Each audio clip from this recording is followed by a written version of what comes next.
This is EMF, and we're talking to Ian and Mark. And why don't you go ahead and introduce yourselves so they know which one is which. Hi, I'm Ian. I'm the guitarist.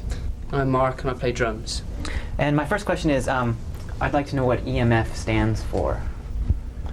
Oh, well, it doesn't actually stand for anything in particular. I mean, it's had a few meanings along the way. It started off as being the Epsom Mad Funkers. Yeah, that was a long time ago, wasn't That was before we wrote even any songs even, that was, and then we dropped that as we formed, and it was too much to fit onto a poster, you know. Epsom Mad Funkers, I used to draw all the posters and it was just so much to fit on there. We were all in the pub one night and I was saying to everybody, this is just too much. So he said EMF, and there it was. Yeah. So it came down. And where is EMF from?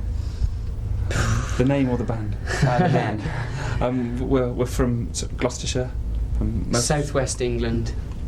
Ian's from a place called Gloucestershire, and we're all from a little tiny place in Gloucestershire called the Forest of Dean, which is right out the way in the woods. It's a very cool place. And how did you guys come about, get together? I think James, the singer, Zach, the bassist, and Derry, the keyboard player, sort of met up first and sort of said, oh, you know, we got to get a band together, and they sort of got into the rock style lifestyle first. You see, developed all that. See, and then we sort of met up with them a bit later and continued developing the rock style lifestyle a bit. We had to get in the swing of throwing things out of windows before we actually formed the band. Yeah, this is a very important thing. Once we got the hang of that, then we started writing some music. Yes, I was told to ask about your escapades on your first New York trip over here. Yeah, that was pretty wild. There was 4 of us came in. Ian didn't come to New York, but it was, we went out clubbing a few nights and it was just weird, really weird, the clubs and stuff. Some people might not take, what happened very lightly, but I just seemed to get hassled by certain members of the public. Mm-hmm. And they wouldn't stop. Certain sexual leanings. Yeah. So you met up with some some strange fellows, yes. Different bedfellows. Yeah, that's right. New York's definitely very different. How long have you been together? As a band? Yeah. Since about December 1989. Really? So just a few years then? Yeah. Or just one and a bit years, really? Yeah, it was. Yeah, we started. The idea came about early summer of '89. The idea that they come up with, and then they seemed to get together with Ian, and then I was called in. It's like you must play for this. It's brilliant. And there it was. By the December '89, we'd done our first gig. We wrote an album's worth of material in 2 months. It was really quick. So, since you've been together so short a time, you must have come from other bands. Yeah, we've all been in different bands. We've played in different styles of music. All across the board, really. The DJ hasn't obviously done anything before. We brought him in at last just to mix things in better. He's really good. And Ian's played in a rock band for years. I've played in different rock bands. James has. Everybody has. And so we've just decided to come up with some new formula, Derry, Zach and James come up with this idea, this new dance idea, but it was with rock involved, and we all love rock as well, so there it was, and the first time I heard it was mad music. What would you consider some band influences? I think, and there's, again, all sorts of various things. I mean, we've definitely got the sort of white rock legacy. I mean, as I say, I played in rock bands before, and Cream, I always loved Cream and The Doors, from the older stuff. I mean, and more up-to-date bands like R.E.M., New Order, these sort of people. But at the time that we formed, there's a lot of the dance music happening at the time was sort of black dance music, and people like Soul to Soul, they had a great influence on the dance scene at the time. Also the harder Chili Peppers and Jane's Addiction has been quite a big play. We're all with the energy that they give out on stage is a big influence. Also Led Zeppelin and stuff like that. Mm-hmm. He's my hero. John Bonham is just my hero. He's the best. But it's quite a mixing pot. I think it's a lot of influences. Yeah, everybody's got different tastes. You go home and listen to certain types of music.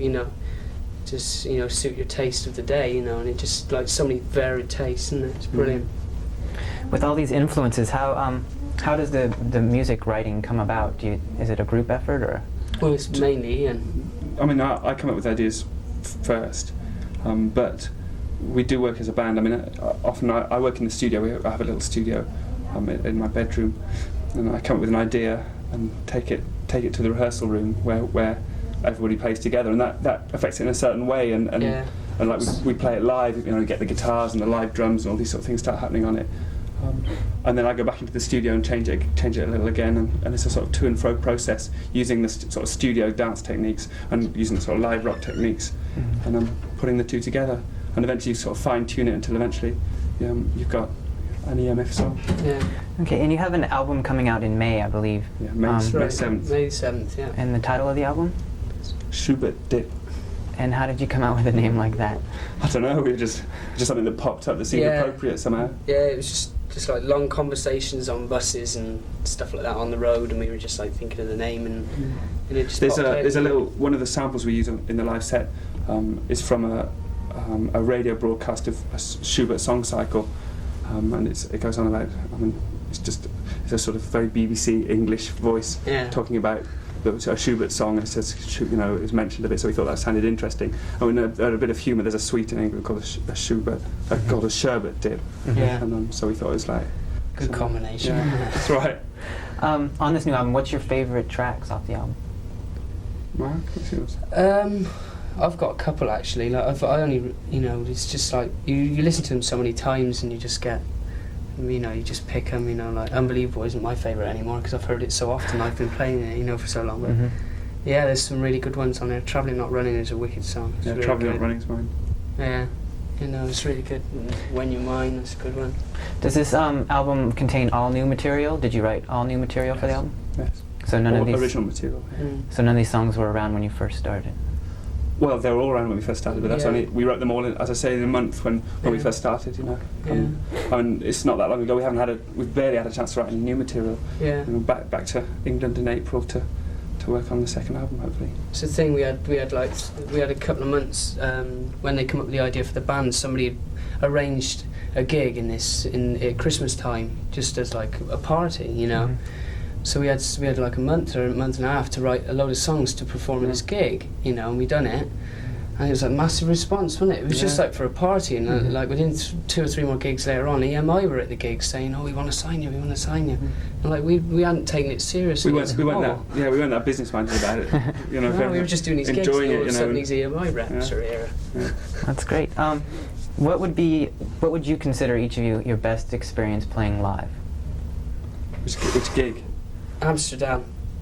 We played in a place called the Paradisa in Amsterdam, and that is the most strangest gig I've ever played. It's like as soon as we started, within seconds of being on stage, there were crowds of people getting up on the stage and doing somersaults into the crowd, and you usually get that near the end of the show, you know, when everybody's really, you know, G'd up for it, you know. But like this crowd were mad. They were stage diving to the slowest songs in our set. Ballads.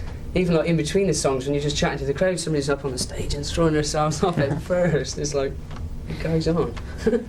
Probably on something. Yeah. How about a worst experience?